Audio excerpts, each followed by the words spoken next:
Você está ouvindo o Opencast.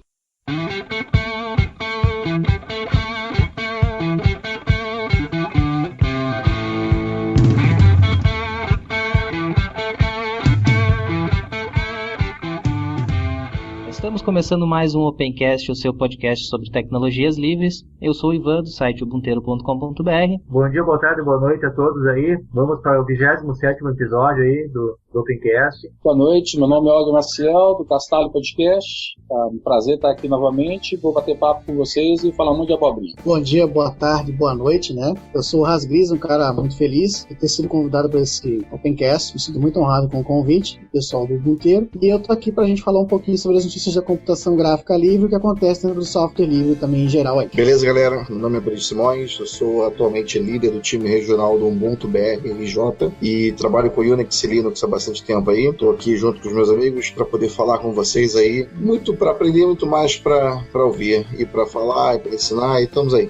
Espaço da comunidade. E no espaço da comunidade deste episódio, tivemos comentários apenas no YouTube, que foram os seguintes. O Kiori Harashi, esse nome difícil, disse que o nome do jogo que o Aprílio Simões estava falando é You Frank. E o Bruno Heilson, ele falou um pouquinho mais assim. Um amigo meu me mostrou esse vídeo, curti muito e gostaria de deixar algumas informações. Desde o Blender 2.64, o Cycles só usa GPU da NVIDIA. Até vamos ver ali com o Hasger se ele confirma isso com a gente.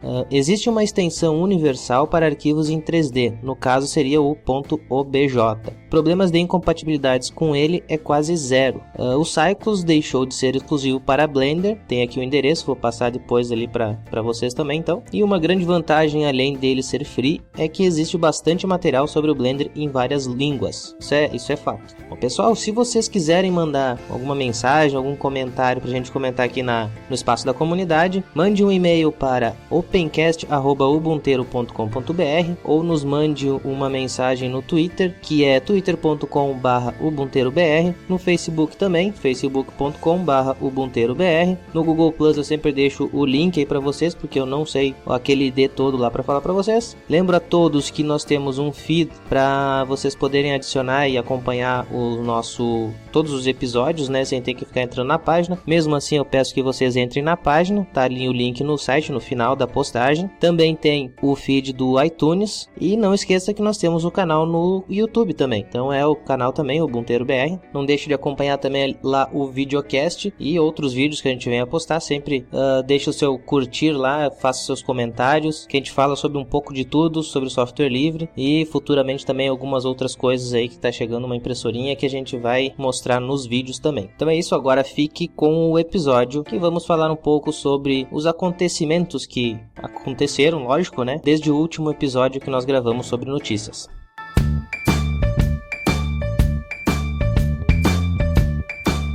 Vamos começar falando uma notícia que já está até um pouquinho velhinha, que é o fracasso do projeto Ubuntu Edge. Para quem não sabe, caso alguém estivesse aí dando um passeio pela Lua ou para outro planeta, o Ubuntu Edge foi uma proposta ali, um financiamento público que a Canonical lançou para desenvolver um celular, que não era só um celular, era também o seu computador pessoal. A meta era atingir 32 milhões de dólares, no entanto o projeto chegou a um pouco mais de 12 milhões de dólares, se está certo meu computador aqui, 12 milhões 810 mil, e bateu alguns recordes. O recorde de maior arrecadação nesse tipo de campanha, que foi 12 milhões e 810 mil dólares, mas também o recorde de maior valor a ser alcançado, que deixou de arrecadar, que foi mais aproximadamente 20 milhões. Bom, o que significa esse fracasso do Ubuntu Edge, dessa campanha? Muitos especulam que é o final do Ubuntu Touch, que eu acredito até que não é bem exatamente isso, só que parece que mudou bastante o foco, né? Agora, pelo que o Mark Shuttleworth, pelo que ele diz, eles vão focar um pouco mais nas pessoas que usam celulares comuns, ou seja, perdeu aquela ideia do super ultra mega smartphone que tinha desde o início, né? Eu não sei se eu até acho meio ruim essa mudança de foco. Na verdade, o que eles deveriam ter começado então com o pé no chão e não focar tão no alto, né, como eles focaram antes. Então, assim, eles tentaram dar o passo maior que a perna, né? Isso foi um ponto extremamente negativo. Muita gente, inclusive, virou até piada, né, o projeto por causa disso. Então, como eles focaram muito, eles tentaram dar o passo maior que a perna, acabou que ficou um pouco feio até pro nome nome da empresa, tirou um pouco de credibilidade, embora alguns vão dizer aí, até eu sei que nos comentários vão dizer que não tinha credibilidade nenhuma, né, mas perdeu a credibilidade que tinha, principalmente para as grandes empresas que poderiam estar investindo, embora tenha um grupo que está investindo no projeto. Eu acredito que essa credibilidade ficou no mínimo machucada, né? O pessoal não vai dar tanta importância assim como estava dando antes, até porque não é mais o mesmo projeto. Embora o Ubuntu Touch esteja sendo desenvolvido no mesmo nível, eu sou bem realista nesse sentido. Eu acredito que perdeu um pouco dessa importância. Até agora o Mark diz que o objetivo do projeto passa a ser 25% do market share, né? Atingir pessoas que não estão tão satisfeitas assim com Android nem com iOS. E é isso aí, essa é a minha ideia, o significado desse fracasso do Ubuntu Edge para o projeto Ubuntu Touch. A visão é um pouquinho diferente com relação ao fracasso da Canonical, né, a respeito do crowdfunding que eles fizeram. Na verdade, a Canonical ela precisa tomar uma decisão de rumo muito importante, que é a seguinte: ou você vai contar com o terceiro setor, ou você vai contar com a comunidade, ou você vai contar, né, com as pessoas ou com as empresas, né, por assim dizer. E essa decisão crítica não é uma exclusividade da Canonical. E tem mais, esse fracasso, entre aspas, ele já era previsto. A quantia era alta demais, tem muito dinheiro. Você não faz noção do que é 32 milhões de dólares para se desenvolver um simples celular. Isso não importa o hardware que ele tenha, até porque hoje eu conheço algumas fábricas chinesas, não só a Foxconn, né, que produzem aparelhos com hardware incrível, mas sem nenhum nome, o valor inacreditavelmente baixo. Tem uma marca que pouquíssimas pessoas conhecem, nós chamamos de HC. O celular é praticamente um Galaxy S4 e ele custa R$350 em média. Mas é claro que pouquíssimas pessoas vão comprar esse aparelho. Primeiro, porque ele não está vendo em qualquer lugar. Segundo, a carcaça dele é de plástico. Ele não tem um Gorilla Glass da vida, só o processamento duplo e tudo mais. Vem com Android solto, não vem vinculado a nenhuma operadora. Então é natural que esse tipo de coisa não seja muito frequente. Mas é o momento da Canonical se decidir para onde vai apontar as suas armas agora. Eu acredito que quando a Red Hat passou por isso, também não foi fácil, tá? Os ramos são diferentes? São, mas em compensação o problema é o mesmo, entendeu? Enquanto não se decidir para que lado você vai ficar complicado você definir um rumo financeiro para sua companhia. Pelo menos é isso que eu vejo. Não vejo como fracasso, vejo como aprendizado, tá? E com relação à credibilidade, isso é normal acontecer, mas logo o assunto pro consumidor, principalmente para esse, né, vai muitas vezes acabar num grande poço de esquecimento. Pelo menos eu vejo dessa forma, porque o produto ele não é feito para nós, a gente não dá lucro, entenda isso. Quem dá lucro é o cara que não sabe PM de TI, né? Ou muito menos sabe o que é software livre, ou sequer quer saber por enquanto o que é isso, né? Era isso que eu tinha para comentar sobre isso. Uma coisa que eu também gostaria de acrescentar ali é que o Mark ele quis fazer uma ação grande, né? Porque a indústria ela é feita disso, né? Para você inovar, você tem que fazer uma coisa grande.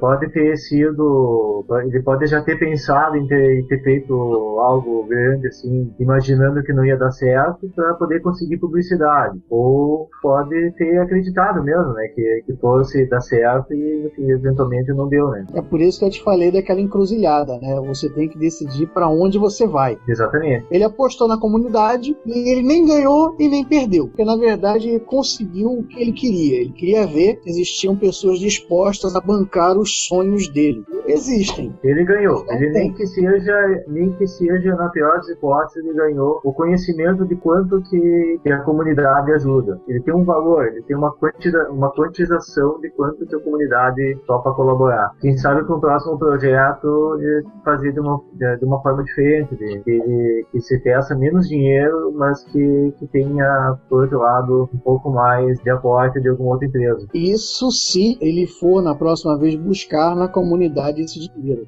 Não te levar a precisar. Que nem faça isso. Eu, por exemplo, se fosse ele, eu não faria isso de novo. Existem certas coisas que você só faz uma vez. Por exemplo, quando foi na vez do Blender, né, a gente até comentou no Opencast passado, eu duvido que o desenvolvedor tentaria de novo, fosse um fracasso. Eu duvido. Na verdade, aí sim, o tentar de novo seria uma mancha de credibilidade, porque aí você não aprenderia nada com a primeira vez, entendeu? Pois é. Outra coisa, você não pode simplesmente no mercado confiar, né, na boa vontade das pessoas. Hoje você confia em papel, em contrato, quando você tem uma empresa que gera milhões, ou que perde milhões, como no caso do nosso titio Eike Batista. Bem, eu vou fazer uma comentário. Eu tive uma conversa parecida alguns dias atrás, acho que foi na semana passada, não sei, sobre o assunto, né? Então, eu não vou nem entrar no mérito aí do tipo assim, se foi fracasso ou se não foi fracasso. A coisa que eu cogitei, eu tive uma resposta na hora, e passou assim uns 2 dias, eu parei pra pensar de novo no assunto. A pergunta que eu tive foi o seguinte: por que foi que o Mark Shuttleworth não completou o restante do dinheiro que faltava para poder dar continuidade com o projeto? Então, a resposta que eu tive foi assim: olha, mas isso foi um crowdsource, né? Eles queriam que vesse, o objetivo era que as pessoas bancassem a ideia e o projeto, né, financeiramente, bancassem dessa forma, e se ele pagasse do bolso dele, vai contra a ideia de arrecadar dinheiro usando crowdsource. Aí, na hora eu aceitei, realmente, eu falei, não, com certeza, faz sentido o que você está falando, mas, veja bem, eu imagino que eles pegaram esse número, 32 milhões, foram 32 milhões que eles queriam levantar, não era isso? Isso. Então, 32 milhões de dólares americanos, isso quer dizer o quê? Isso simboliza o quê? É uma fatia do mercado? Eu queria saber o que significa esses 32 milhões de dólares, porque eles arrecadaram quase 12, foi isso? O número final? Qual foi o valor total? 12,81. Então, vamos Quase lá. 13. Quase 13. Então, quase 13 mil dólares americanos foram arrecadados. Com certeza, alguns doaram mais dinheiro do que outros. De repente, deve ter gente que doou muito dinheiro comparado com a maioria. Mas eu senti assim que se eu fosse uma das pessoas que bancou, e eu não fui, mas se eu tivesse bancado a ideia, eu ia falar assim, poxa, por que não completaram o projeto? Porque se a ideia era ver se tinha gente interessada e se tinha um mercado, eu acho que o valor que foi arrecadado mostra que sim, que tem uma fatia no mercado, tem interesse, tem uma comunidade que tem interesse. Então, eu ficaria meio frustrado, na minha opinião, se no final das contas o cara falar, desculpa, mas não vamos dar continuidade, porque não arrecadamos o valor total. Eu acho assim, que seria, se fosse assim, o Shuttleworth chegasse junto e falasse, ok, não, então, ó, em sinal de boa fé, eu vou bancar o resto, porque definitivamente tem gente interessada. Essa é a minha opinião, que eu acho que ele podia ter completado o dinheiro. Eu também acreditava que ele ia acabar completando no final das contas, né? Que também não aconteceu. Também eu pensei, ou ele completa, ou vai aparecer alguma empresa ali na reta final e vai botar um dinheiro meio pesado, né? Coisas que nenhuma das duas coisas aconteceu. Na verdade, isso aí não é a primeira vez que acontece, né? Na verdade, se a gente prestar atenção na história do mundo corporativo, a gente vê na televisão, todos os anos, o mesmo esforço de crowdfunding, empresários fazendo o que o Mark não fez. Um dos exemplos clássicos no Brasil é o próprio Silvio Santos com o seu Teleton. Ele sempre fica faltando uma quantia alta, mesmo arrecadando uma quantia expressiva, e no último minuto ele vai e completa aquela quantia. Eu acredito que essas pessoas que contribuíram não ficariam tão chateadas se percebessem que foi, na verdade, um grande aprendizado mútuo. Tanto serviu para a comunidade entender que ela tem a sua força, mas que ela não pode simplesmente abrir a carteira de todo mundo. Por exemplo, nem todo mundo botou dinheiro na cestinha, né? Por exemplo, o Og não botou, eu não botei, o Ivan eu não sei. Botou. Dá pra comprar um nugget no McDonald's lá fora, vai. Mas então deixa eu fazer uma pergunta pra você específica. Então, se o Shuttleworth chega amanhã e fala, vamos fazer de novo o lance, você ia botar dinheiro dessa vez? E você acha que a maioria que botou, todos esses 12 milhões de dólares iam voltar de novo na conta lá? Eu acredito que não também. Não. Embora eu botaria porque eu botei digamos assim, um valor simbólico, né? Eu não fiz a compra de nenhum material mesmo. O que eu faço, na verdade, todo mês eu acabo doando 10, 20 dólares pra alguma coisa, algum projeto. Esses 20 dólares foram pra nesse caso, né? Nesse mês. Então, pra mim, ficou dentro do que eu já faço. Então, depois eu vou passar a conta do Og Carente pra você. Eu vou passar a conta do Rasgris Esperança. Compra uma placa de vídeo nova para o Rasgris. Mas, assim, eu acho muito bacana quem colabora de forma espontânea com algum projeto que utilize e goste e tudo mais. Sem dúvida, sem dúvida. E não só de forma financeira, né? Por exemplo, eu contribuo com o GIMP, né? Ajudando a traduzir algumas coisas. Eu também sou tester de vários plugins. A minha maneira de ajudar é contribuindo com documentação e testando. Pra dizer, olha, tá bom, tá ruim, mais ou menos, vamos lá, ajeita isso, ajeita aquilo. E eu acho que o melhor caminho, quando você não quer contribuir financeiramente, é esse também. Se a gente tem softwares melhores e mais fortes também. Cara, disso aí, você tem exemplo aqui, ao vivo e a cores, de pessoas que contribuem muito mais do que financeiramente, está aqui, ao vivo e a cores, nesse canal aqui. O Canônico tá em dívida até, vamos dizer. Então tá, Og, nos traz um dos seus destaques ali. Beleza, uma das coisas que me chamou a atenção, que eu achei muito bacana, foi que o projeto GNOME decidiu trocar o motor de busca que eles têm no browser, né? Ou seja,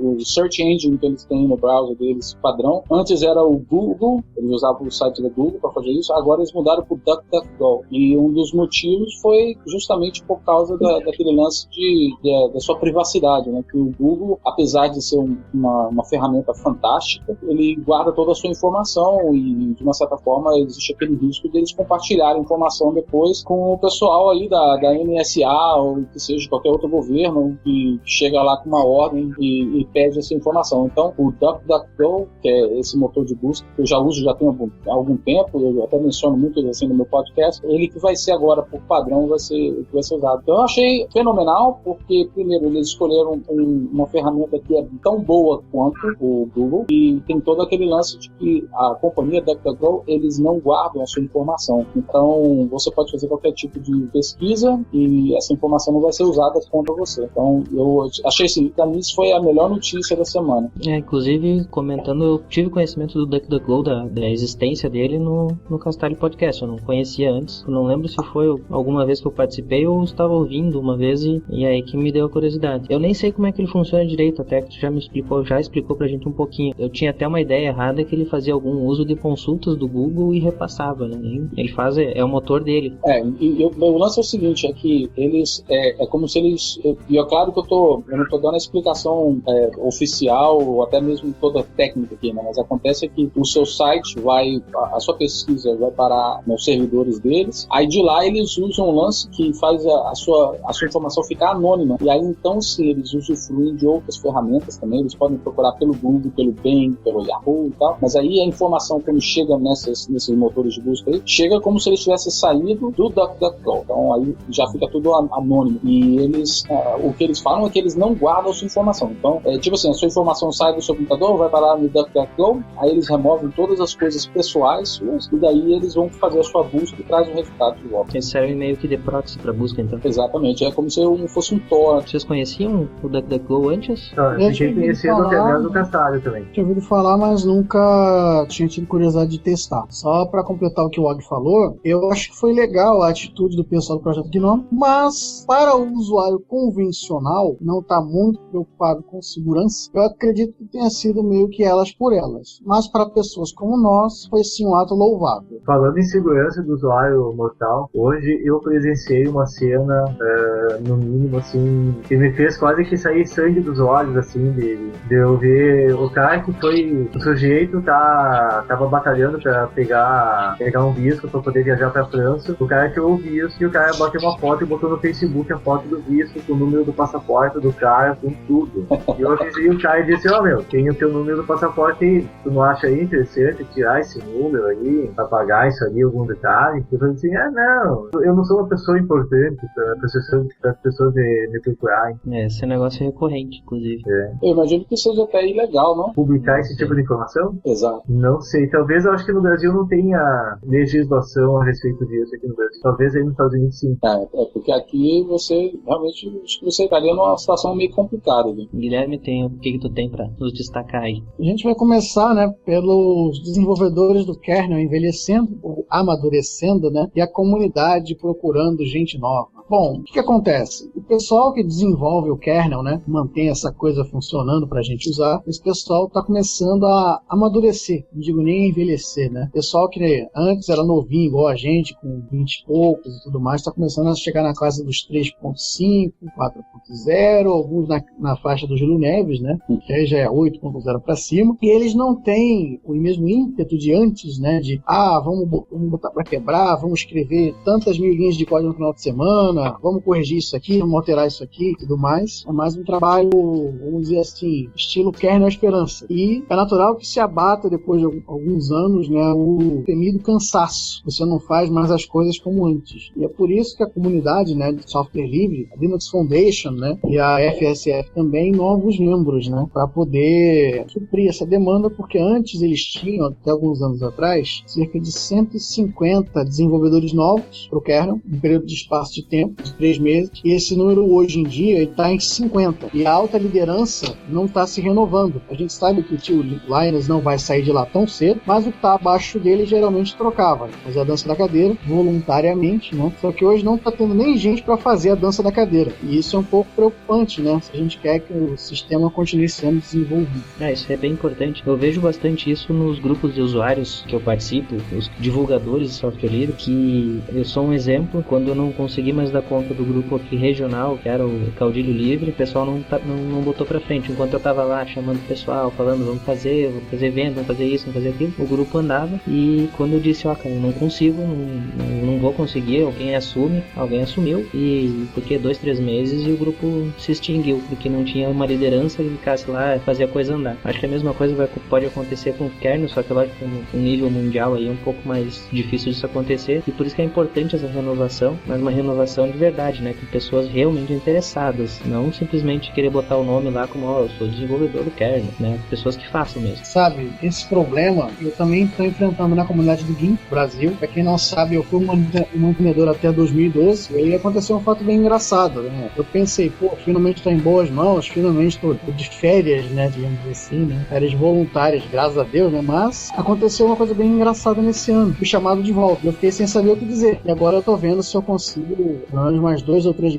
pingados com um mínimo, né, de vitalidade pra gente poder voltar a fazer as coisas andarem, né, e poder sair novamente. Vamos ver o que a gente vai conseguir nesse período aí. Mas assim, uma coisa que me deixa um pouco intrigado é, talvez o nosso modelo, né, de atuação de comunidade esteja apresentando rachaduras sérias. Porque hoje, para a pessoa se sentir estimulada a colaborar, não pode mais ser na base do processo colaborativo, por assim dizer, né? Eu acho que a pessoa ela tem que ter hoje em dia alguma coisa em troca, né? Eu vejo dessa forma. Principalmente para pessoas no nosso caso, que a gente já tem família, a gente, na maioria dos casos, já é casado e tudo mais, e a gente não tem mais tempo de viver aquela vida louca de antes. E eu não sei o que fazer, né, para que a gente possa, talvez, atrair mais pessoas, né, para a causa do software livre, sem fazer as loucuras que a gente fazia quando a gente era mais novo. Eu acredito que a gente seja, talvez, a penúltima geração que ainda fazia certas louquices. A gente saía, largava tudo para ir no evento, e hoje não é mais assim. Não pode mais fazer esse tipo de coisa. Né? Eu vejo assim.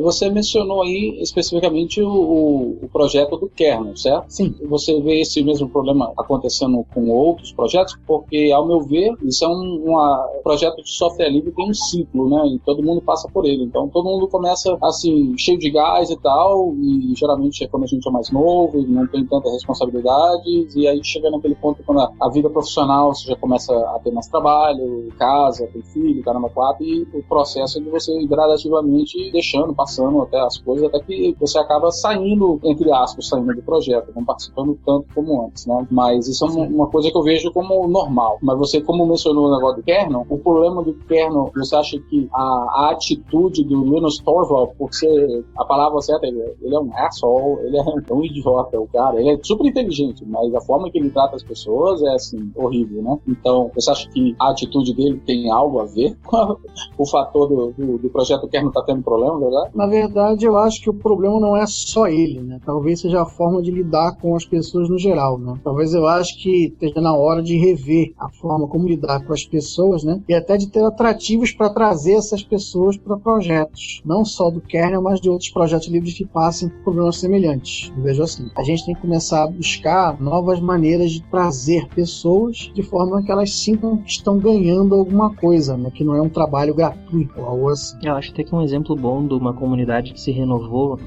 eu acho que já é a terceira vez que está se renovando e está funcionando, é a comunidade de Linux aqui no Rio Grande do Sul. Começou com o pessoal, eles começaram, logo depois também eu entrei junto com eles, que era o pessoal lá, o Leonardo Vaz. Ele saiu, aí um pessoal assumiu e deu o gás de novo, e agora tá fazendo mais uma mudança, que tá saindo, tava o Fábio Oliver, e o Fábio agora tá dando um gás na comunidade catarinense, e o pessoal tá assumindo e tá fazendo a coisa andar.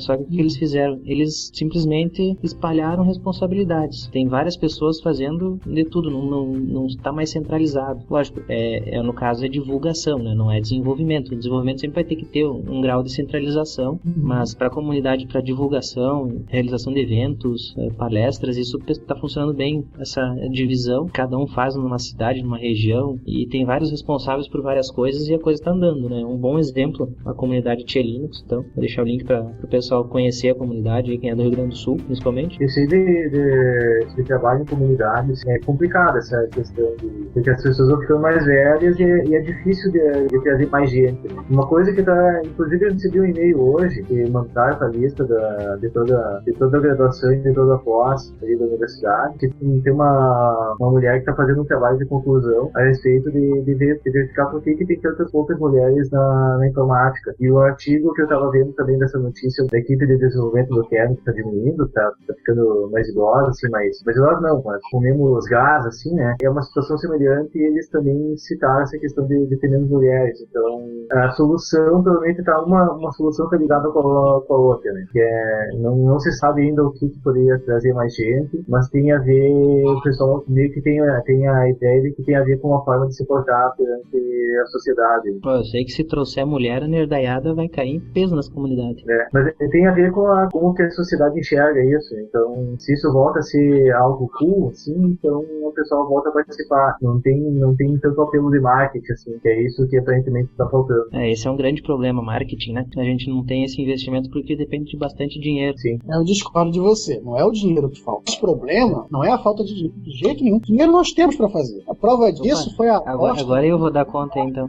O nosso problema é a gente passar a tratar software livre como um negócio. A partir do momento que a gente encarar o que a gente faz, né, não como simples ferramenta altruísta e inclusora, mas também como um negócio, aí sim a gente vai ter todas as ferramentas para fazer esse negócio crescer. E isso inclui sim, por exemplo, crowdfunding para fazer outdoor, buzzdoor das cidades. Se a gente juntasse para fazer isso sem contar tanto, né, com a questão colaborativa, nossa, a gente já tinha atropelado muita gente por aí. Isso eu te garanto. Garanto. Então vai lá, Diego, o que tu traz pra gente? A Rússia, ela quer bloquear a rede Tor e as VPN. Coisa simples, uma notícia bem leve, assim. A Rússia, ela quer bloquear a rede Tor e VPNs porque eles querem, aos moldes da China, eles querem saber o que circula na internet deles e possivelmente impedir que passem informações contra o governo de Putin. Isso aí são denúncias do Wikileaks que dizem isso. Não sei o que vocês têm a dizer a respeito até mesmo do funcionamento da rede Tor, né? O nome disso é guerra cibernética. A Rússia está apenas querendo garantir o dela igual nos tempos da União Soviética. Só isso. Eles acham que dá para você controlar, as pessoas dizem. Só que, na verdade, esse controle ele é mais ou menos uma grande ilusão. Assim como os americanos acham que controlam tudo que se passa na grande rede, eles não controlam. Afinal de contas, até para controlar alguma coisa, você depende das pessoas. Ou seja, não se as pessoas... monitoram. Monitorar é uma coisa, controlar, eu acho que a grande questão é o quão dispostas as pessoas estão querendo colaborar com os seus governos para que isso de fato aconteça. Bom, mas isso se encaixa também naquela outra que tu quer falar ali, né, Og? Exato. Então eu vi isso foi justamente hoje. Os artigos que eu li hoje estavam falando que a NSA, a agência americana, então parece que foi comprovado que eles estavam espionando o governo do Brasil e do México, né, capturando um monte de informação deles aí. Então, quer dizer, eu que estou aqui de fora, não moro aí no Brasil por muito tempo, eu já fiquei assim, pé da vida sabendo disso aí, né? Então, vocês aí que ficaram sabendo também como é que tá o Brasil, como é que o pessoal tá reagindo sobre essa notícia aí? Cara, eu acho que é bem como o Diego disse antes. O Diego disse que o pessoal tá nem aí, não tem o que ser espionado. A ignorância é uma benção. Aqui o pessoal tá só interessado em futebol, bunda e carnaval. Não, agora tem uma novidade. Como é que é o nome? Bonde não se das quantas, não é isso? A mulher bate uma bunda na outra. Beleza, um espetáculo. Festa. Então a patroa aqui dá uma ajuda. É o bonde das maravilhas. Um bonde de mulher feia pra danar que bate uma bunda na outra. Beleza. Fica aí que é o melhor que você faz, cara. Não tá perdendo nada, não. Na verdade, se tiver uma vaga aí, você manda a gente pra aí que é melhor. Esse problema não é notado pelo brasileiro comum, né? Existe um público que seria o mesmo meio de software livre, tá mais ligado nisso, mas o público comum não liga pra esse tipo de espionagem. Pra eles é aquela velha história, né? Não tem nada que esconder, se quiser pode olhar, né? Ela não encara com a real gravidade do assunto. Cara, o governo sim, né? Mas o povo não. Eu tava conversando, acho que era até mesmo com as minhas filhas, né? Uma filha de 11 e uma de 6, e eu tava conversando com a de 11 justamente sobre como que as pessoas estão querendo banalizar essa atitude de simplesmente eliminar toda a privacidade do cidadão. E aqui, eu não sei no Brasil, mas aqui é mais ou menos assim, essa mentalidade que você falou, né? Eu não tenho nada a esconder, então eu não tenho por que ficar reclamando. Se quiser olhar, olha, né? Se você tenta reagir sobre essa mentalidade aí, você tenta até mesmo, eu digo assim, enforçar o que a Constituição americana te permite, você é taxado de não ser patriota. Então, sabe, então o que acaba acontecendo é que muitas pessoas deixam de lutar, deixam de falar alguma coisa, porque se eles são taxados como não patriotas, sua vida realmente fica um pouco complicada pro lado de cá. Então, veja bem, eu sei que o assunto não tem nada a ver com o que eu comecei aí, mas os Estados Unidos está prestes a atacar a Síria. Só que dessa vez, por algum motivo, o presidente Obama falou, aparentemente, que ele vai pedir para que o Congresso aprove. Essa é a primeira vez em muitos anos que um presidente americano tenta seguir o que a Constituição americana diz. A Constituição americana diz que a única entidade que pode declarar guerra é o Congresso americano. O presidente não pode. Mas o Bush, o Obama, ninguém pediu permissão antes disso. Então, o que vai acabar acontecendo é o seguinte, o pessoal do Congresso americano, aqueles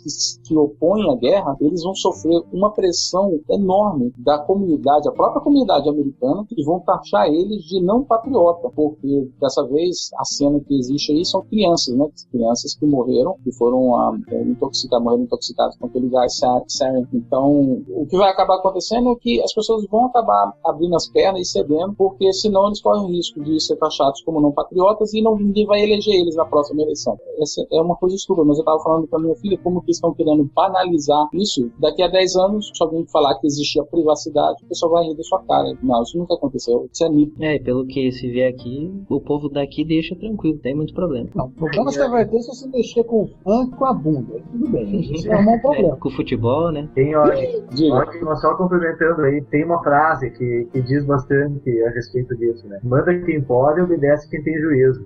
Certo. Porque os Estados Unidos não tá nem aí pra decisão das Nações Unidas, né? A minha esposa, então, a minha esposa falou a mesma coisa. E a ONU? Aí eu falei, os Estados Unidos tá, desculpe o meu linguajar, tá cagando e andando pra ONU. A ONU é conveniente. A única hora que os Estados Unidos vai lá e fala, não, a ONU tá correta, é quando é conveniente. Quando não é conveniente, eles passam por cima. Tem uma música do Legião Urbana que fala muito bem da situação de hoje, né? Que é a canção do Senhor da Guerra, né? Ah, pode crer. Muito bom. O Senhor da Guerra não gosta de criança, muito. Até hoje. Por exemplo, eu duvidaria se a economia americana tivesse tão boa que o Obama ia querer essa guerra aí. Mas não. Guerra dá pra fabricar avião, você fabrica armamento, ou seja, você fabrica dinheiro. E o que é melhor, depois de cada guerra, você não leva as armas embora. Você deixa lá, porque é mais barato fabricar novas do que você levar de volta. Eu acho que de nós 4 que temos aqui, eu acho que é bem óbvio que essa guerra que está prestes a acontecer é mais uma coisa fracassada, onde que nós vamos somente atacar e invadir e de repente tomar conta do governo e depois abandonar o governo e o pessoal pior ainda, que vai detonar com os que ficaram, os mané que vão falar, não, vão apoiar os Estados Unidos, aí os Estados Unidos vão embora, aí eles ficam na mão, aí chega alguém, detona com eles, cria mais um inimigo e por aí vai. E o país fica pagando em petróleo pela libertação que foi feita, né? Exatamente. Bom, vamos parar de falar de coisa ruim então. Se bem que as notícias também não estão assim tão boas, né? Tem bastante coisa ruim que aconteceu. É tempos modernos, né? Pois é. Olha, você quer uma notícia boa? Eu tenho algumas pra vocês, pelo menos. Mas então quebra aí e fala alguma coisa boa. Dia 21 agora vai ter o Software Freedom Day lá em Brasília, na cidade de Itaguatinga, e o pessoal tá armando um mega evento para umas 800 pessoas. A universidade lá, a FAGESO, abriu as portas para todo mundo, pagou passagem para mim, para palestrantes de fora também, e vai ter uma penca de coisa legal. Isso é pra gente ver que ainda tem instituições de ensino que apoiam, né, de fato, o software livre, né. Aí, outra notícia boa, agora no dia 27 e 28, né, de setembro, vai ter o GNU-Graph, que é o primeiro evento voltado para a computação gráfica em código aberto, né, aberto aberto ao público de graça, vai ser até aqui na minha cidade, é um evento muito bacana, que é uma oportunidade, né, da gente poder mostrar um pouquinho do que dá para fazer com o GIMP, o Inkscape, o Blender aí. E é uma oportunidade muito legal para quem tiver pelas redondezas, né, poder vir, ver um monte de gente fera e ainda aprender de graça. Pô, cara, eu tenho curiosidade desse evento, de conhecer. Se alguém quiser patrocinar minha ida aí, tô aceitando, viu? Olha, eu tô tentando ver se eu consigo internet lá pro evento, tá? Tô tentando. Tem umas milhas aí que vem tomar uma cerveja com nós aí, então tem óleo, tem vindivo também, tem um barulho. Vamos voltar a falar de coisa ruim, então? Tem uma notícia que tá balançando bastante aqui no Brasil, que é a Caixa Econômica disse que o software livre não foi satisfatório.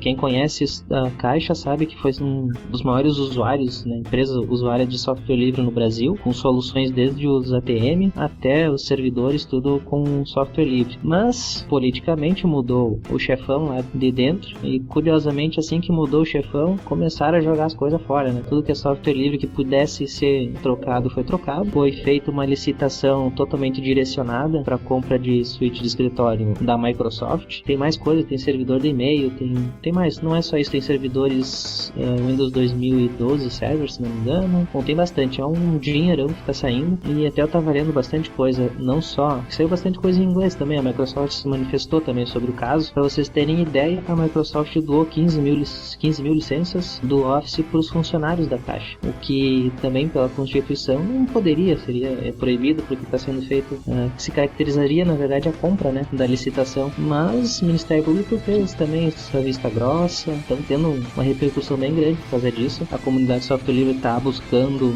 explicações, está tentando buscar o Ministério Público e tudo mais para tentar ou anular isso, e várias coisas que a nossa Constituição também não permitiria foram milagrosamente permitidas, como vídeos de funcionários falando bem no projeto, falando bom no projeto, que ele dizer assim, antes mesmo dele ser implementado, esse trabalhador, um dos trabalhadores falou lá num vídeo institucional para a própria Microsoft, dizendo, fazendo propaganda para a Microsoft, mas como funcionário da Caixa, que seria proibido. E essas licenças, né? Agora nós temos que ver aí, o pessoal tá correndo atrás, vamos ver como é que vai se desencadear isso, como é que vai sair, se vai reverter, o que eu acho que não reverte, ou se o pessoal consegue, né? Eu acho que se reverter esse tipo de coisa vai ser meio que um milagre, até conhecendo o nosso sistema político. Eu só tenho uma palavra para dizer a respeito: lobby. Eu tenho mais uma. Além de citar o lobby, eu vou além. Uma coisa chamada dinheiro. Mas a questão é, software livre no governo, ele não dá dinheiro.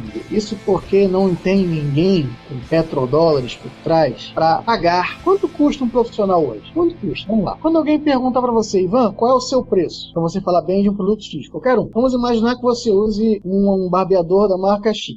Aí vem no supermercado a moça bonita lá, né, com aquele short, dá até pra ver o útero, fala assim, use esse aqui, você vai gostar. Aí ela vai e faz você falar bem do troço lá, mesmo sem você ter usado, entendeu? Isso é normal. O problema é o seguinte, nós do software livre podemos reverter qualquer quadro tecnicamente falando. O problema nosso é quando foge da área técnica e vai pro lado das relações interpessoais. Entende o que eu tô dizendo? Por exemplo, o problema aí é que, para que as coisas aconteçam, você precisa sim injetar dinheiro. Você, por exemplo, não investe em marketing em todas as suas esferas, já era, você perde aquele contrato. É assim que funciona. E não nego a você que existem também batalhas dentro do próprio software livre. Empresa X é melhor que empresa Y, entendeu? Mesmo que seja só nas palavras, na lábia. Indo além, enquanto o software livre, entre aspas, né, como um todo, não investir em propaganda, não digo nem publicidade, mas digo propaganda. O que é propaganda e publicidade? Vamos usar uma aula prática, né? Propaganda é quando eu quero difundir uma ideia. Por exemplo, beber cerveja faz bem à saúde. Isso é um tipo de propaganda. Dizendo que a cerveja faz bem à saúde. De fato, faz, que a Júlia Neves está aí, tem quase 90 anos e está aí em pé até hoje. Compensação, se em vez de eu falar só beba cerveja, se eu falar assim, beba Skol, isso é publicidade. Porque eu estou falando de uma empresa específica. Enquanto a gente não fizer propaganda sobre o software livre, né, eu digo propaganda para as massas, não voltadas para um segmento específico, nós vamos sim continuar perdendo contratos, perdendo lobby, etc, etc, etc. Porque as pessoas não vão confiar em nós. É assim que funciona. Enquanto a gente não partir para esse outro caminho, a gente vai vai ver filmes como esse. Por exemplo, pouca gente sabe, mas na Força Aérea já foi o contrário, justamente por causa do bom marketing. O negócio foi tão bom, mas tão bom, que o coronel ficou tão feliz que as máquinas pararam de travar e as missões podiam ser cumpridas com metade do tempo, né, economizando dinheiro, que ele acabava embolsando, faturando outras coisas, é claro. Então, enquanto a gente não fizer esse trabalho, a gente vai continuar sofrendo aí, perdas e mais perdas. É só acrescentando que também o pessoal que desenvolvia e dava o suporte dentro da Caixa tentou fazer exatamente isso de propaganda, entrevistas de algum depoimento de algum funcionário, esse tipo de coisa. Tentou doar treinamento para os funcionários de graça, né, na faixa, e a Caixa rejeitou exatamente pelo fato da Constituição não permitir que uma empresa pública faça propaganda ou publicidade, seja lá o que for, para uma empresa privada, né?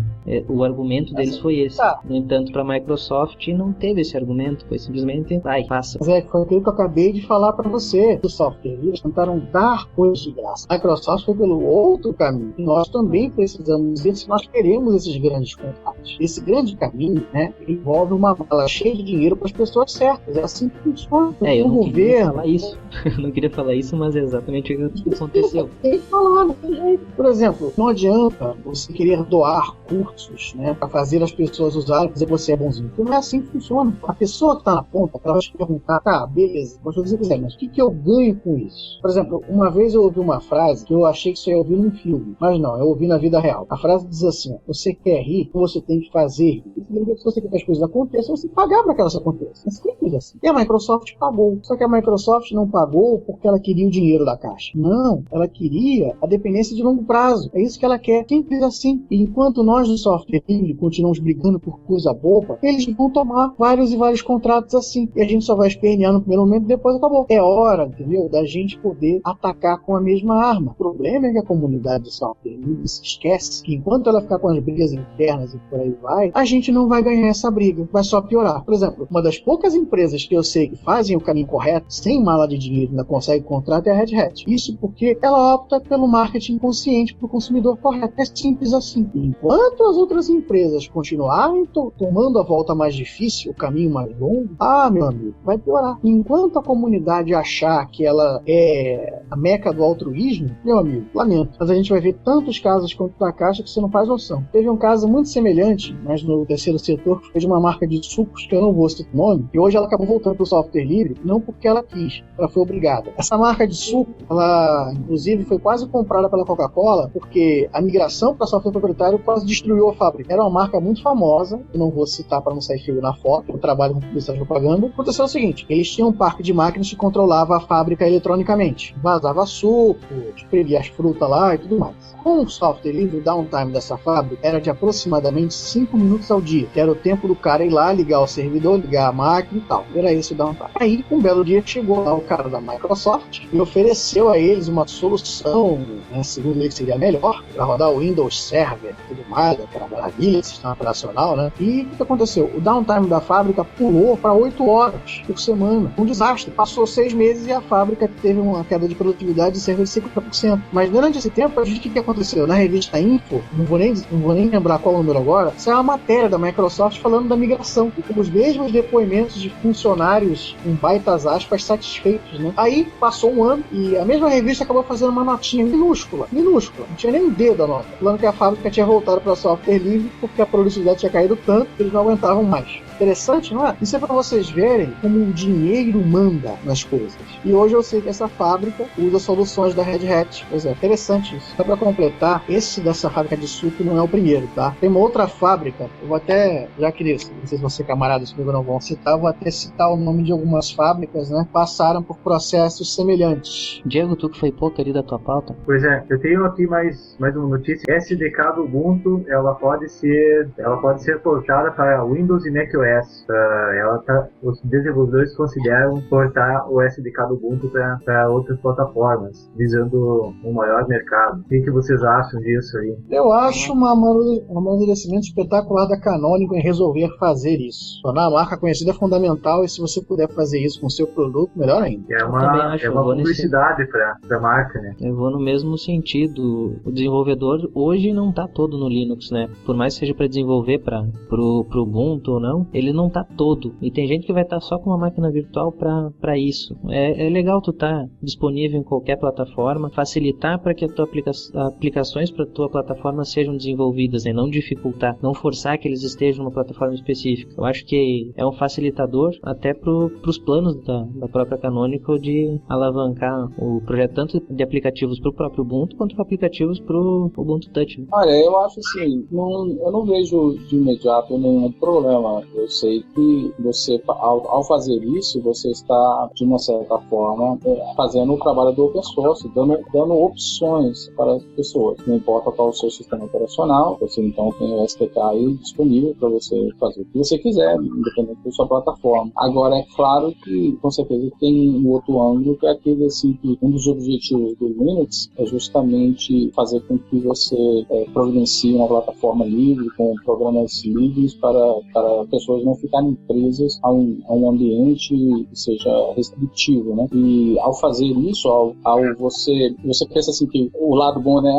Então você está facilitando a vida das pessoas que não usam Linux, mas vão ter aquelas pessoas que vão falar assim, mas se você facilita a vida deles, então por que eles iriam abandonar essas plataformas restritivas e usar o Linux? Então é uma faca de dois gumes que com certeza o Canonical vai escutar muita abobrinha de muitas pessoas aí. É isso aí, Og, é isso aí. Minha notícia? Vamos lá então. Então a notícia que eu tenho boa para poder dar para vocês aqui é que eu finalmente consegui colocar mais um episódio do Castalho Podcast no ar. Foi colocado agora, durante a gravação desse episódio. Então, depois eu posso até tirar o link aí, mas finalmente mais um episódio do Castalho Podcast. Eu entrevistei duas pessoas, foi o Henrique Nicoleto e o Rafael Ferreira, que são os dois administradores da equipe de tradução do GNOME. E essa entrevista eu fiz foi justamente quando eu estava voltando de viagem de um hotel lá no estado da Virgínia. Então tive que editar bastante, deu bastante trabalho para editar, mas acho que vai dar para o pessoal curtir. Essa é a notícia, episódio novo no ar, a partir de hoje. Esse eu perdi, eu peguei o final só, né? Só consegui assistir a gravação no final, também estava fora. Justamente o que aconteceu, gravando do hotel lá, eu perdi minha conexão, mas aí por causa que o Henrique e o Rafael ficaram esperando, aí o link do vídeo não caiu, continuou o mesmo link, mas deu bastante trabalho, porque como você Ivan sabe, qualquer pessoa que edita podcast sabe que o trabalho que dá quando você tem só 2 canais de áudio para poder tentar editar, né? E é o que acontece comigo, então é um trabalho muito legal. Mas valeu, foi uma boa entrevista. E o motivo que demorou tanto é o trabalho que diminuiu bastante meu tempo livre, ainda mais quando você tem que passar horas e horas editando. E eu só consegui colocar isso no ar porque hoje é um feriado aqui nos Estados Unidos, então eu tive sábado e domingo e hoje para trabalhar um pouco. Feriado de quê? É Labor Day, é dia do trabalho. Pô, que maneiro, hein? Raslis, tu tem um ali para falar? Na verdade, o que acontece? Isso é mais sobre um problema que a gente está enfrentando, né? Que é, por exemplo, como você compra um pacote, joga no repositório e não tem o cuidado de ver se esse pacote veio com tudo que precisava, né? Isso gerou um falso bug no Blender 2.68.2, só que para o usuário comum, recém-migrado, né? É um pouco complicado você obter o suporte para resolver o problema, né? Se você não tem o hábito de ir a fóruns nem nada disso. O que o bug fazia? Mas então, só para fechar essa questão... Esse bug foi corrigido? Na verdade, foi um problema no pacote, né? O repositório do PPA IDE, né? Que é o cara que faz os pacotes mais atualizados, né? Ele não teve o cuidado de verificar uma das bibliotecas, e sempre que você abria Game Engine, o Blender fechava na sua cara, né? Isso é relevante porque para o usuário convencional, né? Ele acha que é um bug do programa, né? Ele não tem culpa, né? De saber que o problema do pacote foi compilado, isso e aquilo. Eu entendi. Você instalava o Blender através de um PPA, né? De um personal repositório, não o Blender do site, né? Você instalava o Blender e quando você abria o Blender pelo executável dele, ele fechava repetidamente, é isso? Era um bug que foi causado por um problema com o pacote. Não era um segment fault que ele fazia, não? Não. Na verdade, foi um pacote quebrado que estava dentro do PPA. O problema é que para o usuário comum descobrir o problema, é mais fácil o cara se frustrar do que procurar pela solução do problema, né? Entendi. É porque geralmente esse tipo de situação, quando você tem uma aplicação no Unix, no Linux, que abre e fecha repentinamente, ele causa um segment fault, né? Quando ele tenta alocar uma determinada área, paginar uma determinada área da memória que já está sendo alocada e paginada por uma outra aplicação. E aí, quando ele tenta alocar aquela área, ele fecha a aplicação e dá um segment fault. Ou alguns dos casos podem ser causados pelo R-limits do limits do lado do kernel, que não está em níveis nivelados, vamos dizer assim. E aí, quando você faz um S3 em cima joga um sinal em cima das libs para fazer verificação, e quando você descobre que a aplicação fechou, você vê que o R-limit está causando o problema, né? É como se ele chegasse no limite de memória, né? Ou de utilizável, enfim. Eu cheguei a ver isso aí do Blender, se não me engano, não sei se foi do Blender, eu acho que era do Blender mesmo, isso que você está falando, e bateu com o que você falou agora, de ele estar fechando assim, inesperadamente. Eu achei que fosse um problema realmente de segment fault, e aí a correção veio através da atualização do repositório. Agora eu não sei se eu estou falando exatamente do Blender, né? Eu cheguei a ler uma coisa rápida por isso aí. Mas beleza, já foi corrigido já, né, Horace? Já subiu um pacote novo e já subiu. Beleza.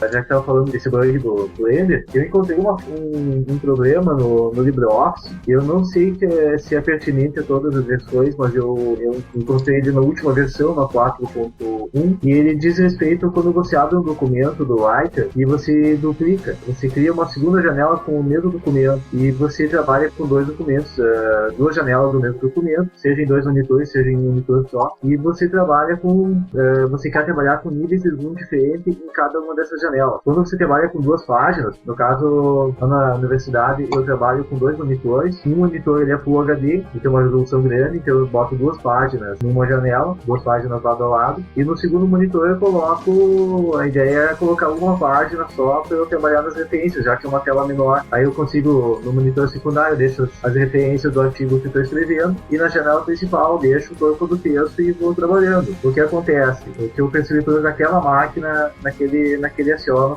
que no caso é um macOS. O zoom ele fica bagunçado. Eu tenho as duas janelas, eu trato o zoom de uma forma numa janela, na outra janela já não fica da mesma forma. A questão de página também. Eu estou com página dupla na janela A, na página B, ele me obriga a deixar com a visualização de janela de folha dupla. Pelo que eu percebi, isso também acontece no Ubuntu, com a versão 3.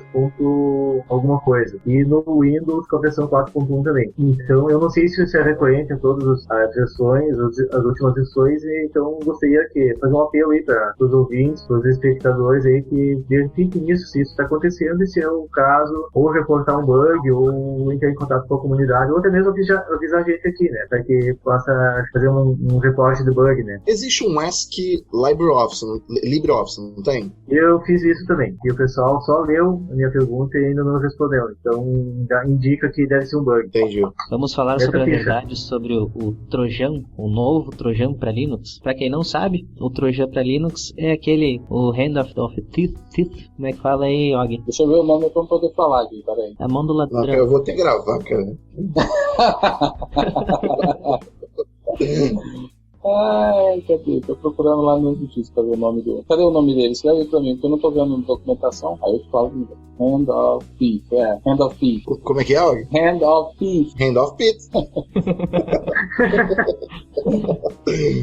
Mas bom, aí, o que ele faz? Ele foi divulgado em alguns lugares como Trojan e em outros lugares como vírus, né? Mas o comportamento dele, na verdade, é Trojan. Você precisa... Bom, primeiro ele ficou famoso porque ele rouba dados bancários e ataca o Linux. No início, a notícia foi dada mais ou menos assim. Um novo Trojan para Linux foi encontrado e ele é capaz de infectar as principais distribuições, ou seja, Ubuntu, Fedora, OpenSUSE, Debian, e ele rouba dados bancários e manda para uma central. Ok, a princípio era isso, não se dava até o preço que era para comprar o vírus e tal, mas não se dava detalhe técnico de como ele funcionava, ou seja, como é que ele infectava, como é que fazia. Tem que mandar por e-mail, mas não dizia se explorava alguma falha, alguma coisa assim. Foi que largaram dados técnicos de como funciona o tal do Trojan, e na verdade ele funciona como todos os outros Trojan que já foram inventados para Linux, que é a moda portuguesa, que você manda e-mail para a pessoa lá com o executável e diz, por favor, me execute como superusuário. Aí tu executa como superusuário, ele se instala e a partir de então ele começa a capturar os dados do computador, os dados bancários. Ou seja, é mais do mesmo, mais uma notícia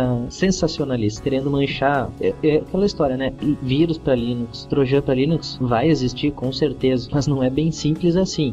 Nenhum sistema é 100% seguro, mas também não é do jeito que falaram, como que se a partir de agora, desse momento, desse Trojan, o Linux se passou a ser aquele outro sistema lá que é invadido, até de tu olhar ele já deixa o programa entrar e se instalar, né? O pessoal generaliza demais, né? Ainda mais quando se trata de segurança. Eu acho engraçado, há muito tempo atrás eu falei numa entrevista, né, que eu dei, vi entrevista, mas há muito tempo atrás eu conversei com uma pessoa sobre isso e eu cheguei a uma conclusão, mas até no fato, né, de que, por exemplo, o Windows ele tem 200 bilhões de vírus. Tudo aquilo que se comporta de uma maneira maliciosa a gente chama de vírus, né? A gente está falando um programa ilegal, uma coisa maliciosa, enfim, um fundo de uma vulnerabilidade, enfim. E aí surgiu alguns programinhas para Mac que traziam vulnerabilidades e agora o pessoal começou a falar, mas Mac é ruim. Aí esqueceram do Linux, né, e do Unix, porque a história do Linux com problemas de vírus, né, problemas de segurança, é muito grande como qualquer outro sistema operacional, né? A gente tem uma mania muito grande de falar, e feia, né, porque não tem vírus, né? A gente tem que entender a questão do vírus, né, enfim. Mas, na verdade, o Linux não tem vírus, né?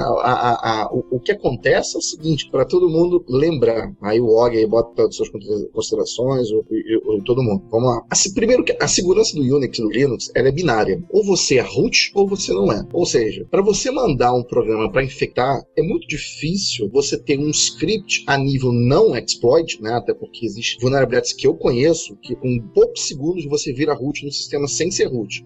Tá? Então existe o processo de hardening no sistema para isso, para você tapar as vulnerabilidades e se tornar um sistema seguro. Mas existem problemas de vulnerabilidade no Linux que assustaria, grava aí que eu vou falar, hein? Existem problemas de vulnerabilidade no Linux que assustariam o vírus mais letal do Windows. O grande problema é falta de administração. Tem que ter uma boa administração, exatamente como o Ivan acabou de falar, não existe sistema seguro. Só para lembrar um pouquinho da história aí, existe um vírus, onde na verdade era um spyware, enfim, chamado Morris Worm Virus. O Morris, enfim. Aí o Og me corrige aí.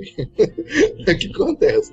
Ele foi o primeiro worm, na verdade, ele é um worm, que atraiu a atenção de muita gente. Ele foi criado por um homem chamado Robert T. Morris, e ele foi criado lá no MIT, né, se não me engano. E ele infectava os BSDs, isso foi lá em 1988. Então, ele afetava os BSDs, os Unix, e naquele momento criou uma indisponibilidade em vários servidores, e o pessoal aí teve até um problema com multa derivada desse tipo de ataque. Recentemente, a gente teve um grande problema, uma grande brecha de segurança no Linux, né, que pintou aí no kernel do sistema operacional. Não sei se você se lembra disso, né, na versão 2.6.37 e na versão 3.9, se não me engano, foi corrigido aí uma brecha que qualquer um conseguiria ganhar o terminal de root através de um exploit conhecido, enfim. Recentemente, pintou um outro problema no Apache chamado Linux CDORkets. O que é o CDORkets? O CDORkets, na verdade, é um backdoor que não tinha conserto, né, para Apache 2, descontinuado Apache 2, né, a gente tem que lembrar as versões, né, quando eu digo descontinuado, as versões de ciclo de vida, que atacou aí, que fazia, na verdade, um GET, né, do servidor indicando onde o host tinha que se conectar, e, enfim, e ele abria lá um terminal, um shell, através desse problema, e as pessoas conseguiam ganhar terminal de root. Eu tô resumindo pra gente não enrolar, né, o E7, né, que também descreveu como malware, né, ele definiu o que é esse backdoor que atacava o Apache. Então, um grande problema. Então, assim, se alguém manda um script para você, se alguém manda um pacote Deb para você, um RP para você, você não vai dar um RP menos o VH, você não vai dar um DPKG menos I sem você verificar o conteúdo do pacote. Aí você tem os comandos, né? O RP menos QPL, perdão, tem lá o DPKG menos C. Então você tem flags para você tratar isso. E outra coisa interessante do Linux, que o Windows passou a ter agora, o Windows 8, é a questão de assinatura de pacote. Então, o pacote tem lá SHA-256, MD5 Sun e blá blá blá. Então, assim, a pessoa só cai nesse tipo de problema quem quer, né? Se eu pedir para alguém esse tipo de vírus, Ivan, é a mesma coisa que eu chegar para um administrador de sistema e falar assim, ó, se você executar o comando rm-rf no /etc, o sistema ele fica imune a vírus. Um exemplo, o camarada vai lá, é mesmo? Peraí, é a mesma coisa. Então, assim, o Linux é um sistema operacional seguro? Então vai só para finalizar aqui, tô falando demais. Uma dica, mantenha-se atualizado no seu CVE. Tem lá um Ubuntu Tracking Secure, um Ubuntu Tracking CVE, tem o Red Hat CVE, tem o Fedora CVE. Fica vendo aí as vulnerabilidades que vão pintando. Gente, isso é muito sério, né? Isso é muito mais sério do que o pior vírus do Windows. Eu tô falando isso porque o Windows para mim já é o vírus, né? Enfim, então isso é muito sério. Então fica atento. E outra coisa, Ubuntu Security Notícias, né? ubuntu.com/USN, tá lá cve.redhat.com, redhat.com/security. Enfim, procura, tem lá também do Mitre, né, que é o principal. Então procura, cai dentro disso aí e, gente, para finalizar, mantenha a sua distribuição atualizada. Não adianta você gostar do GNOME 2 e ficar usando o Ubuntu 10.10, né? É problema teu, você vai ter um problema de segurança, se já não tem. Então, assim, rootkit é sério, spyware é sério, malware é sério, scripts maliciosos são sérios e exploits são um inferno. Então, mantenha o seu... Esse tipo de matéria que implantaram na mídia é factóide de internet, isso não assusta ninguém. Mas pra gente não assusta, né? Então, assim, mantenha sempre seu sistema operacional atualizado e aí a gente tem uma referência de vírus monstro chamado Windows, né? Enfim, é isso aí. E outra coisa também importante é só adicionar PPA que seja realmente de confiança, né? Exatamente. Não é adicionando qualquer PPA. Exatamente. Cara, uma coisa que eu acho muito legal. O cara bota um programa ali e adiciona no PPA do cara o tal do Hand of Fist e daí pronto, né? Eu posso adiciona no PPA um script ali que faz o RM ali, né? Eu posso chegar lá no pacote adiciona no programa, na instalação do programa, isso? Isso é. Eu posso chegar lá no pacote do Debian, .deb, quando eu estiver gerando o pacote, eu posso colocar lá nos seus arquivos de controle que processam durante a instalação do pacote. Inclusive tem uma matéria minha lá falando como gerar um arquivo .deb. Depois você clica aí. Enfim. Então, só pra você ter uma ideia, eu posso colocar lá um Deb que nos scripts de antes de instalação e pós-instalação, ele remova seu etc, tem um RM no RTC e remova o seu unit. Pronto, acabou. Aí tem alguns que não gostaram, tem outros que não vão, né? Enfim, remova o seu unit, remova o seu GNOME, instale o FVWM. Pronto, para sua alegria. Enfim, você pode fazer o que você quiser. Ou então, para nossa alegria, OG, o i3WM, né? Enfim. E a naftalina vem de graça junto, né? Você vai dar um dpkg-i se você quiser. Você tem que verificar o pacote, o conteúdo, é claro. Ainda mais para quem compila a aplicação, tem que verificar o seu MD5, tem que verificar se a assinatura do pacote é válida, o hashtag foi liberado pelo desenvolvedor, verifique isso também. Se não tiver esse tipo de informação, meu irmão, bau. Ou seja, você vai fazer vergonha administrador do Windows. Entendeu? Tem que atualizar. Se não atualizar, vai ser invadido e bem feito, né? Então tem que atualizar. Então, assim, deixa eu só fazer uma defesa agora, dar uma de advogado enfim, vou lá. O trabalho de um cara de segurança e o trabalho de um hacker, um hacker somos nós, vou dizer, mas um hacker, não do mal, mas um hacker que explora a segurança e entra mesmo, né? Esse tipo de trabalho é um excelente trabalho, sabe por quê? Porque o cara está explorando vulnerabilidade no seu sistema, e com isso as empresas estão ganhando, e com isso as coisas estão surgindo, mas existem pessoas explorando vulnerabilidade, e essas pessoas estão agindo porque ninguém está se mantendo seguro. Então, assim, a gente tem que fazer essa defesa aí dos dois lados, né? Então, assim, mantenha teu sistema seguro. Lembrando que o Ubuntu é um sistema operacional baseado no Debian. Você tem mais de 40 mil pacotes para você instalar. No Fedora, você tem mais de 30 mil pacotes para você instalar. Se não me engano, 36 últimos que eu bati lá, no Fedora 19. E no Red Hat, e no OpenSUSE, você tem lá mais de 20 mil pacotes disponíveis para você instalar. E no Red Hat e no CentOS, você tem 8 mil pacotes e olhe lá. Por quê? Porque são sistemas operacionais desenvolvidos para uso enterprise e que é claro que nenhum administrador que mantém um servidor com Red Hat, CentOS, Debian ou um Ubuntu Server vai ficar instalando um PPA, vai ficar instalando droga de pacote Zé Mané da esquina que fica botando na internet. É claro que não, né? Então, beleza. Eu tenho que falar nervoso, entendeu? É isso aí. Então... cara, eu acho que esse lance de vírus para Linux, para nós, assim, para a maioria das pessoas que usam Linux, não sei se vai fazer muito efeito, não, porque a grande verdade, eu acho que a grande maioria são pessoas técnicas. Então, se você tem esse tipo de pessoa que clica nas coisas e vai querer, então, abrir um arquivo que recebeu de fulano, ciclano, por e-mail, ou o que seja, eu acho que a culpa maior vai ser do administrador que deu acesso né, root para uma pessoa dessas. Então, eu não acho que ia afetar muito o usuário de Linux, não. Tem que ser uma pessoa muito... Não quero usar a palavra idiota, não, mas vou usar ela porque estou sem outra para usar nesse exato momento. Então, não acho que vai afetar muitas coisas, não. É só ser alguém algum administrador que criou uma conta e deu acesso para um usuário maneiro ali. Provavelmente eu vou aquele botar usuário que a primeira coisa que faz é botar uma senha de root para navegar como root. Esse cara vai pegar. É vírus for dummies, entendeu? Esse tipo de matéria. Então, vamos lá, é for dummies. For dummies. Porque eu queria escutar você me corrigir. Ah, garoto. Eu sei. Vírus for dummies.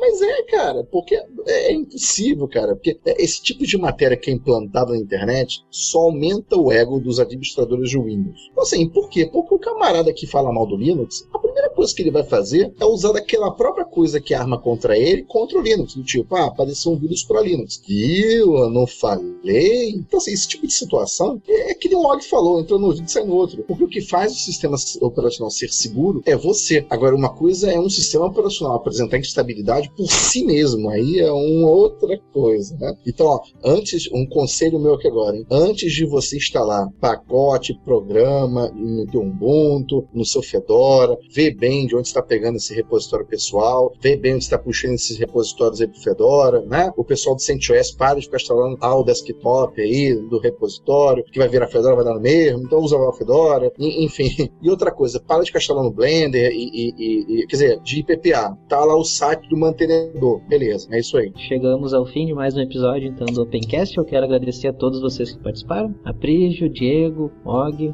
o Rasgris. É isso, alguém, vocês quiserem fazer suas considerações finais? Beleza, vamos lá. Deixa eu só fazer uma pequena conclusão aqui. Não estou generalizando software, estou usando exemplos, hein, galera? Beleza? Então vamos lá, então. Então, atenção que a gente recomendou aí, exemplos, hein? Eu peguei o primeiro software e usei como exemplo. Vamos lá. Beleza? Valeu por participar. Para finalizar, mantenha seu Linux atualizado e é isso aí. Então tá, até o próximo episódio aí. Pessoal aí, façam, verifiquem no LibreOffice aí, se vocês já esqueceram o que eu falei antes do episódio, verifiquem e até o próximo episódio. Ivan, obrigado aí por me convidar mais um episódio. Bacana sempre conversar com você, o Diego, a Prígio, o Rasgui também, que estava aí mais cedo. Quero também só lembrar mais uma vez, saiu mais um novo episódio do Castalho Podcast. Vai lá, escuta, manda seus comentários. Mais uma vez, obrigado. Quero poder participar do próximo. Galera, foi um prazer estar com todos vocês, tá? Foi fantástico. Fico muito honrado aí pelo convite. Eu só espero que o Ivan, né, quando receber aí o curso de Blender aí que ele adquiriu aí, ele faça o favor de aparecer aí e não deixar a gente esperando, né? Ou que não peça uma pizza e deixe todo mundo esperando de novo. Pessoal, foi um prazer estar com vocês. E qualquer coisa, é só me procurar que eu estou à disposição. Beleza, isso aí então. Obrigado e até o próximo Opencast.